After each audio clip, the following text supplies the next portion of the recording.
सैनिक एक ट्रेन में बैठकर बातें कर रहे होते हैं। एक सैनिक का नाम रमेश और दूसरे का नाम राहुल था। रमेश राहुल से कहता है, अरे राहुल भाई, आप भी बहुत समय से सेना में हो, कुछ कहानी सुनाओ सेना की, थोड़ा टाइम पास हो जाएगा। अभी तो पूरी रात पड़ी है। आप भी रमेश भाई खुद सेना में हो, कहते हो कि कोई कहानी सुनाओ। अरे सेना का तो एक एक दिन ही कहानी है, लेकिन आप इतना कह रहे हो तो सुनो। ऐसा कहकर राहुल कहानी सुनाने लगता है। रामवीर नाम के एक सैनिक थे। रामवीर बहुत ही देशभक्त और बहादुर थे।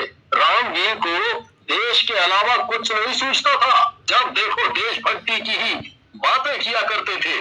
वाह राहुल भाई, आपकी कहानी तो बहुत ही इंटरेस्टिंग लग रही है। फिर क्या हुआ, थोड़ा और बताओ रामवीर जी के बारे में। रामवीर जी की कहानी ही ऐसी है, तो सुनता है और उसे और सुनने की इच्छा करता है। रामवीर अपने देश से बहुत प्यार करते थे।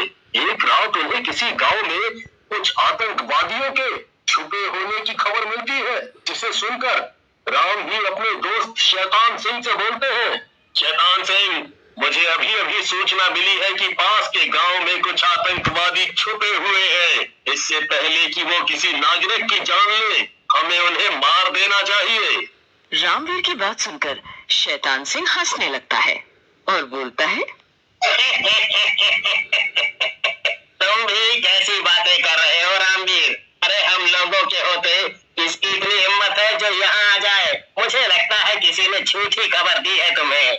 देखो, मुझे नहीं पता ये खबर झूठी है या सच्ची, लेकिन मैं वहाँ जरूर जाऊंगा। तुम्हें आना है तो आओ मेरे साथ, नहीं तो मैं अकेला ही चला।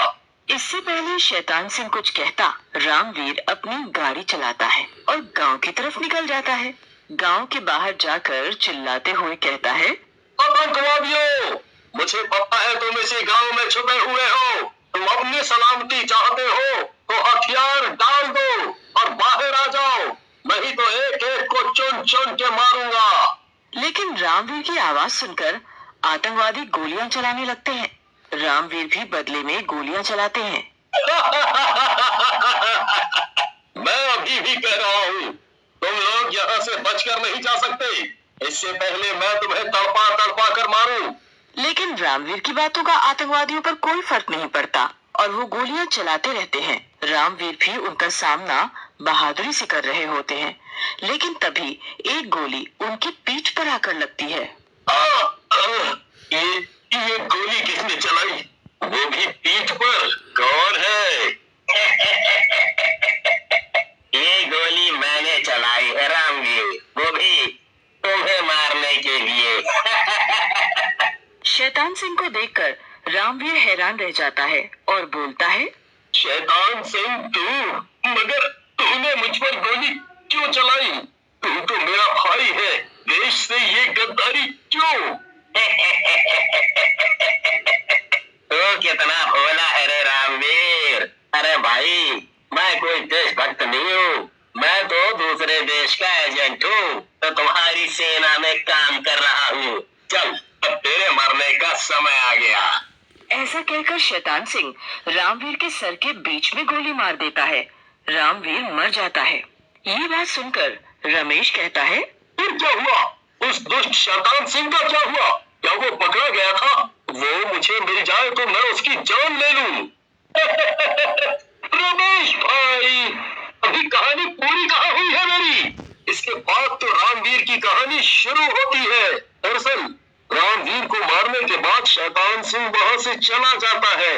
बारिश बड़ी जोरों से हो रही होती है। कभी एक चमत्कार होता है, रामवीर की आत्मा रामवीर के शरीर से निकलती है।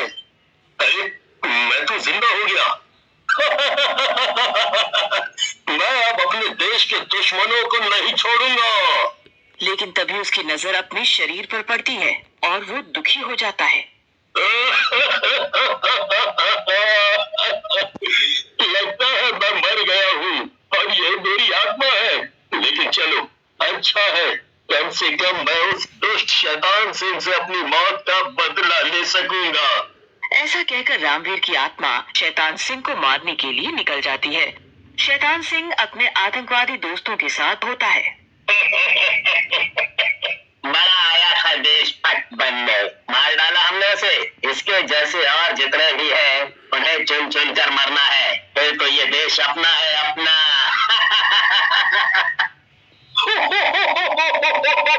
सही कह रहे हो शैतान सिंह, हमसे कोई जीत नहीं सकता। पहले हम ये रामवीर जैसे देशभक्तों को मारेंगे और फिर इस देश पर कब्जा करेंगे।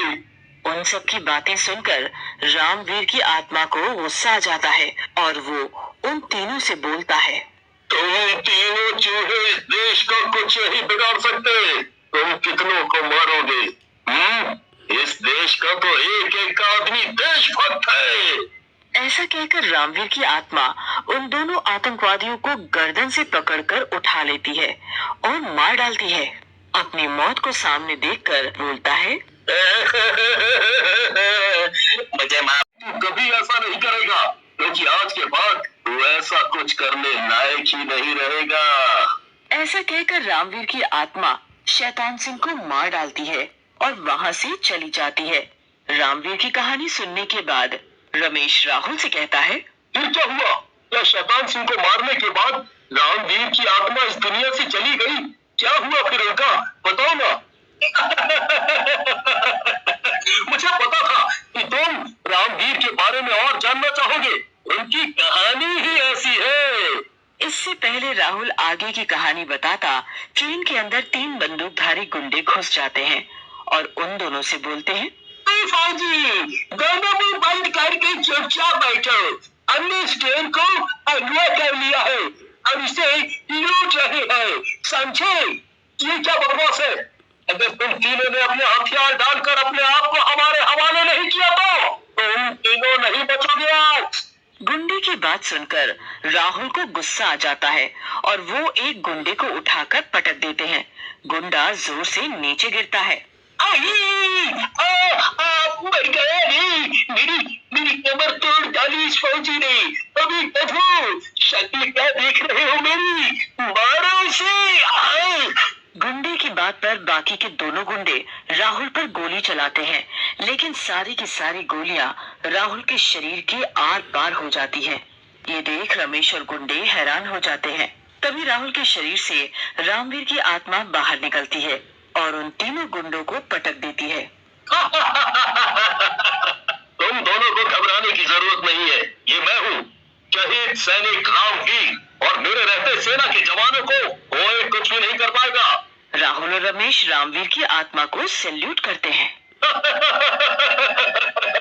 तुम राहुल से पूछ रहे थे ना रमेश, मैं कहाँ हूँ? अभी मैं इसी दुनिया में हूँ और जब जब मेरे देश को मेरी जरूरत पड़ेगी मैं वापस आऊंगा। हाँ, वापस आऊंगा। ऐसा कहकर रामवीर वहाँ से चला जाता है और राहुल और रमेश उन तीनों गुंडों को अगले स्टेशन पर पुलिस के हवाले कर देते हैं।